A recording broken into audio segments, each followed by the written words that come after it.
I was born in a hospital in a town called Richmond Hill, Ontario, exactly 1 month early. It was April 13th, 1992. I was supposed to have been born on my mom's birthday. She's still bitter about this. And I love my mom and everything, she's basically my best friend, but I think having the same birthday would have been disgusting and way too Gilmore Girls for my taste. My mom calls me her miracle child. She was told that she would never be able to have a child by countless doctors, but here I am. I was premature and born with jaundice, which is a liver disease, and I was in and out of the hospital for the first several years of my life with severe asthma and a life-threatening case of chickenpox when I was 1. But I'm still here, and it's pretty nice. My parents got divorced when I was 6, the summer before I entered grade 2. It wasn't traumatic, it was just a thing that happened. In a lot of ways, I think it was the best thing that happened to me. I'm still close with my dad, but the closest I've ever been to him was in the first year after the divorce.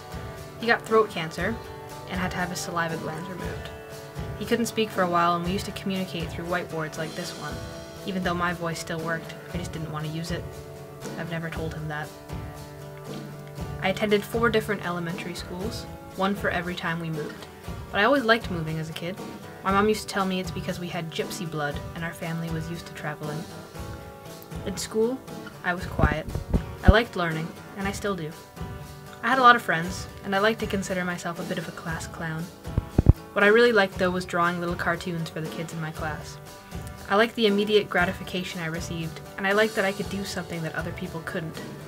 I used to draw a guy that looked kind of like this. His name was Joe Cool. My mom married my stepdad when I was 9. He's a rad dude. He watches birds and plays guitar and rides bikes. He has 2 sons, Ryan and Steven. I'd always wanted brothers when I was a kid. I finally had someone to play cool boy games with, which was way more my speed than Barbie's. I also made a lot of movies around this age. I had a little Canon video camera, and my brothers and I used to make monster movies. We were only allowed to make movies when our parents went out, though, because my mom wouldn't let us scream, and we found that that rule squashed our creativity. Hence, Home Alone films. In grade 7, I met Allison. She immediately became my best friend, and remains that to this day. We weren't like most of the kids our age. We both had big dreams, and I liked being around someone who could inspire me so much. Also, she was super weird like me, and liked Lost and Green Day, so she was basically the only person who could put up with me. Somewhere around this time, my dad got married to Amy. Amy and I have had our differences. I just don't think she understands me, and frankly, I don't really understand her. But through age, I've seen how much family means to her, so we've grown to get along. The driving force behind this was probably their son Dylan, my half-brother. I'm 11 years older than him, which I thought would be weird, but has turned out to be pretty amazing. He calls me his hero, but little does he know, he's really mine. They had a daughter when I was 14. Her name is Gabrielle, but most people call her Gabby. I just call her Schmabby. She's a princess. She loves pink and the Little Mermaid, but she also likes to pretend to be a monster, and she likes to wrestle.